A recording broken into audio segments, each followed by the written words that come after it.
السلام علیکم ورحمۃ اللہ وبرکاتہ۔ تعارف اسلام چینل کے ناظرین کو خوش آمدید۔ ایک روز رباح بن عبیدہ نے دیکھا کہ عمر بن عبدالعزیز نماز کے لیے جا رہے ہیں اور ان کے ساتھ ایک بوڑھا آدمی ان کے ہاتھ پر سہارا دیتے ہوئے چلا جا رہا ہے۔ جب نماز سے فارغ ہو کر آپ اپنے مکان سے تشریف لے آئے تو رباح نے پوچھا کہ وہ بوڑھا آدمی کون تھا جو آپ کے ہاتھ کا سہارا لیے ہوئے جا رہا تھا؟ عمر بن عبدالعزیز نے یہ سن کر تعجب سے کہا کہ تم نے بھی دیکھ لیا، تم بھی ایک صالح آدمی ہو، لہٰذا تم کو بتا دینے میں کوئی حرج نہیں ہے۔ وہ خضر تھے، مجھ سے امت محمدیہ کا حال پوچھنے اور عدل و انصاف کی تلقین کرنے آئے تھے۔ ایک مرتبہ ایک شخص نے حضرت عمر بن عبدالعزیز کی خدمت میں حاضر ہو کر عرض کیا کہ میں نے رات میں خواب دیکھا ہے کہ حضرت صلی اللہ علیہ وسلم تشریف رکھتے ہیں۔ آپ کے دائیں طرف صدیق اکبر اور بائیں طرف فاروق اعظم بیٹھے ہیں اور سامنے آپ بیٹھے ہیں۔ اتنے میں دو آدمی کچھ خصومت لائے۔ حضرت محمد صلی اللہ علیہ وسلم نے آپ سے متوجہ ہو کر فرمایا کہ دوران خلافت میں دونوں ابو بکر و عمر رضی اللہ عنہما کے قدم بقدم چلنا۔ یہ سن کر حضرت عمر فاروق نے عرض کیا کہ میں دیکھتا ہوں یہ ایسا ہی کرتے ہیں۔ یہ خواب بیان کر کے راوی نے اس خواب پر قسم کھائی تو حضرت عمر بن عبدالعزیز رونے لگے۔ حکم بن عمر کہتے ہیں کہ میں ایک روز عمر بن عبدالعزیز کی خدمت میں حاضر تھا کہ ایک داروغہ استبل حاضر ہوا اور استبل کا خرچ مانگنے لگا۔ آپ نے فرمایا تم تمام گھوڑوں کو شام کے شہروں میں لے جا کر جس قیمت پر ممکن ہو فروخت کر کے ان کی قیمت فی سبیل اللہ دے دو، میرے لیے میرا خچر ہی کافی ہے۔ حضرت عمر بن عبدالعزیز نے بذریعہ خط سالم بن عبداللہ سے دریافت کیا کہ صدقات کے متعلق فاروق اعظم کا کیا طرز عمل تھا۔ انہوں نے ان کے سوال کا جواب لکھ کر آخر میں لکھا کہ اگر تم وہی عمل کرو گے جو حضرت عمر فاروق اپنے عہد خلافت میں لوگوں سے کرتے تھے تو تم اللہ تعالیٰ کی جانب میں حضرت عمر فاروق سے بھی زیادہ رتبہ پاؤ گے۔ جب آپ خلیفہ منتخب ہو گئے اور لوگوں نے آپ کے ہاتھ پر بیعت کر لی تو آپ روئے اور کہنے لگے کہ مجھے اپنی نسبت بڑا ہی خوف ہے۔ حضرت حماد نے پوچھا کہ آپ یہ بتائیے آپ کو درہم و دینار کی کتنی محبت ہے؟ حضرت عمر بن عبدالعزیز نے جواب دیا کہ بالکل نہیں ہے۔ حماد نے کہا کہ پھر آپ کیوں گھبراتے ہیں؟ اللہ تعالیٰ ضرور آپ کی مدد کرے گا۔ خلیفہ بن سعید بن عاص نے حضرت عمر بن عبدالعزیز سے کہا کہ آپ سے پہلے جتنے خلیفہ ہوئے وہ ہمیں انعامات دیا کرتے تھے مگر آپ نے خلیفہ ہو کر وہ سب روک دیے۔ میرے پاس کچھ جاگیر بھی ہے، اگر آپ حکم دیں تو میں اس میں سے اس قدر لے لیا کروں کہ میرے عیال کو کافی ہو۔ آپ نے فرمایا کہ جو کچھ تم مشقت سے حاصل کرو وہ تمہارا مال ہے۔ پھر فرمایا کہ موت کو اکثر یاد کرو کیونکہ اگر تم تکلیف میں ہو تو عیش پاؤ گے اور عیش میں ہوگے تو اس میں کچھ کمی نہ ہوگی۔ ابراہیم سکونی کا قول ہے کہ حضرت عمر بن عبدالعزیز فرمایا کرتے تھے کہ جب سے مجھے یہ معلوم ہوا ہے کہ جھوٹ بولنا عیب ہے میں نے کبھی جھوٹ نہیں بولا۔ محمد بن فصالہ کہتے ہیں کہ عبداللہ بن عمر بن عبدالعزیز ایک راہب کے پاس سے گزرے جو ایک جزیرے میں رہتا تھا۔ وہ راہب ان کو دیکھ کر ان کے پاس چلا آیا، حالانکہ وہ کبھی کسی کے پاس نہیں آیا تھا، اور ان سے کہنے لگا کہ تم کو معلوم ہے کہ میں تمہارے پاس کیوں چلا آیا؟ انہوں نے کہا کہ نہیں معلوم۔ راہب نے کہا کہ محض اس لیے آیا کہ تم ایک امام عادل کے بیٹے ہو۔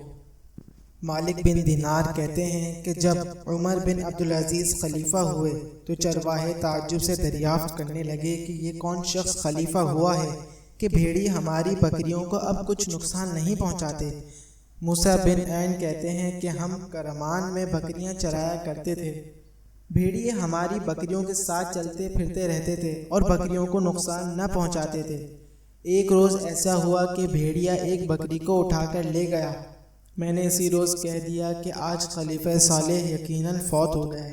چنانچہ جب تحقیق کیا گیا تو معلوم ہوا کہ اسی روز حضرت عمر بن عبدالعزیز نے انتقال فرمایا تھا۔ مالک بن دینار کا قول ہے کہ لوگ کہا کرتے تھے کہ اگر کوئی شخص زاہد ہو سکتا ہے تو وہ عمر بن عبدالعزیز ہیں۔ دنیا ان کے پاس آئی اور انہوں نے اس کو چھوڑ دیا۔ یونس بن ابی شبیب کہتے ہیں کہ میں نے عمر بن عبدالعزیز کو خلافت سے پہلے دیکھا کہ ان کے پاجامے کا نیفہ فروہی کے سبب ان کے پیٹ میں گھسا ہوا تھا، لیکن خلیفہ ہونے کے بعد وہ اس قدر لاغر ہو گئے تھے کہ ان کی ایک ایک ہڈی گنی جا سکتی تھی۔ عمر بن عبدالعزیز کے صاحبزادے کہتے ہیں کہ مجھ سے ابو جعفر منصور نے پوچھا کہ جب انہوں نے انتقال کیا تو کیا آمدنی تھی؟ میں نے کہا کہ کل 400 دینار، اور اگر کچھ دن اور زندہ رہتے تو اور بھی کم ہو جاتی۔ مسلمہ بن عبد الملک کا قول ہے کہ میں عمر بن عبدالعزیز کی عیادت کے لیے گیا تو دیکھا کہ وہ ایک میلا کرتا پہنے ہوئے ہیں۔ میں نے اپنی بہن یعنی ان کی بیوی سے کہا کہ تم نے ان کا کرتا کیوں نہیں دھویا؟ انہوں نے کہا کہ ان کے پاس دوسرا کرتا نہیں ہے کہ اس کو اتار کر اسے پہن لیں۔ عمر بن عبدالعزیز کے غلام ابو امیہ کہتے ہیں کہ میں نے ایک روز اپنے آقا کی حرم محترم کی خدمت میں شکایت کی کہ مسور کی دال کھاتے کھاتے ناک میں دم آ گیا ہے۔ انہوں نے کہا کہ تمہارے آقا کا بھی روز کا یہی کھانا ہے۔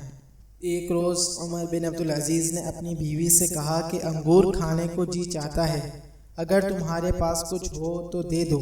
انہوں نے کہا کہ میرے پاس تو ایک کوڑی بھی نہیں، تم باوجود یہ کہ امیر المؤمنین ہو تمہارے پاس اتنا بھی نہیں ہے کہ انگور لے کر کھا لو۔ آپ نے کہا کہ انگوروں کی تمنا دل میں لے جانا بہتر ہے بنسبت اس کے کہ کل کو دوزخ میں زنجیروں میں رگڑے کھاؤں۔ آپ کی حرم محترم فرماتی ہیں کہ ایام خلافت میں آپ کی یہ حالت رہی ہے کہ باہر سے آ کر سجدے میں سر رکھ دیتے اور روتے، اسی حالت میں سو جاتے، جب آنکھ کھلتی تو پھر رونے لگتے۔ ولید بن ابی صائب کہتے ہیں کہ میں نے عمر بن عبدالعزیز سے بڑھ کر کسی شخص کے دل میں اللہ تعالیٰ کا خوف نہیں دیکھا۔ سعید بن سوید کہتے ہیں کہ عمر بن عبدالعزیز جمعے کی نماز پڑھانے کے لیے آئے تو دیکھا کہ ان کے کرتے میں سامنے اور پیچھے پیبند لگے ہوئے ہیں۔ ایک شخص نے کہا کہ امیر المؤمنین، اللہ تعالیٰ نے آپ کو سب کچھ عطا فرمایا ہے، پھر آپ کپڑے کیوں نہیں بنواتے؟ آپ تھوڑی دیر تک سر جھکائے ہوئے کچھ سوچتے رہے، پھر فرمایا کہ تو نگری میں میانہ روی اور قدرت میں عفو بڑی چیز ہے۔ ایک روز آپ نے فرمایا کہ میں 50 برس بھی تم میں رہوں تو مراتب عدل کو تکمیل تک نہیں پہنچا سکتا۔ میں عدل کرنا اور تمہارے دلوں میں سے طمع دنیاوی کو نکال ڈالنا چاہتا ہوں، لیکن دیکھتا ہوں کہ تمہارے دل متحمل نہیں ہو سکیں گے۔ ابراہیم بن میسرہ نے طاؤس سے کہا کہ عمر بن عبدالعزیز مہدی ہیں۔ انہوں نے کہا کہ صرف مہدی ہی نہیں بلکہ کامل عادل بھی ہیں۔ آپ کے انتقال کے وقت لوگ بہت سا مال لے کر آپ کی خدمت میں حاضر ہوئے۔ آپ نے فرمایا کہ یہ سب لے جاؤ اور اپنے کام میں لاؤ۔ اس کے بعد آپ نے اپنا مال بھی اس میں شامل کر دیا۔ جویریہ کہتے ہیں کہ ہم فاطمہ بنت علی بن ابی طالب کے پاس گئے، انہوں نے عمر بن عبدالعزیز کی بڑی تعریف کی اور فرمایا کہ اگر وہ زندہ رہتے تو ہمیں کسی چیز کی کمی نہیں رہتی۔ حضرت عمر بن عبدالعزیز کی عادت تھی کہ جب کسی شخص کو سزا دینا چاہتے تھے تو پہلے احتیاطاً 3 روز تک اسے قید رکھتے تھے تاکہ غصہ اور جلدی میں اس کو سزا نہ دی جائے۔ آپ نے فرمایا کہ جب میں نے نفس کو اس کی خواہش کے مطابق کچھ دیا تو اس نے اس سے افضل چیز کی خواہش کی۔ عمر بن مہاجر کہتے ہیں کہ آپ کی تنخواہ 2 درہم روزانہ مقرر تھی اور آپ کا چراغ دان 3 لکڑیوں کو کھڑا کر کے اس پر مٹی رکھ کر بنایا گیا تھا۔ آپ نے اپنے غلام کو پانی گرم کرنے کے لیے کہا، وہ شاہی باورچی خانے سے جا کر گرم کر لایا۔ آپ کو معلوم ہوا تو آپ نے 1 درہم کی لکڑیاں اس کے عوض بھجوا دیں۔ آپ کی عادت تھی کہ جب تک آپ کے پاس بیٹھے ہوئے لوگ سلطنت کے معاملات میں گفتگو کرتے رہتے، آپ بیت المال کا چراغ جلائے رکھتے اور جب وہ اٹھ جاتے تو اس کو گل کر کے اپنا ذاتی چراغ جلا لیتے۔ خلیفہ کی اردلی میں 100 چوکیدار و کوتوال مقرر تھے۔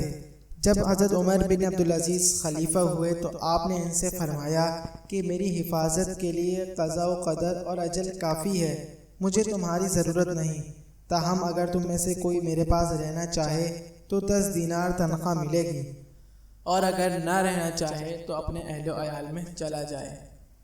ایک دن عمر بن عبدالعزیز کا انار کھانے کو جی چاہا۔ آپ کے ایک عزیز نے انار بھیج دیا۔ آپ نے اس کی بہت ہی تعریف کی اور اپنے غلام سے فرمایا کہ جس شخص نے یہ بھیجا ہے اس سے میرا سلام کہنا اور یہ انار واپس کر کے کہہ دینا کہ تمہارا ہدیہ پہنچ گیا۔ غلام نے کہا کہ امیر المؤمنین، یہ تو آپ کے قریبی عزیز نے بھیجا ہے، اس کے رکھ لینے میں کیا مذائقہ ہے؟ آخر رسول اللہ صلی اللہ علیہ وسلم بھی تو ہدیہ قبول فرما لیا کرتے تھے۔ آپ نے فرمایا رسول اللہ صلی اللہ علیہ وسلم کے لیے ہدیہ تھا مگر ہمارے لیے رشوت ہے۔ آپ نے سوائے ایک شخص کے جس نے حضرت امیر معاویہ کی گستاخی کی تھی کسی شخص کے درے نہیں لگوائے۔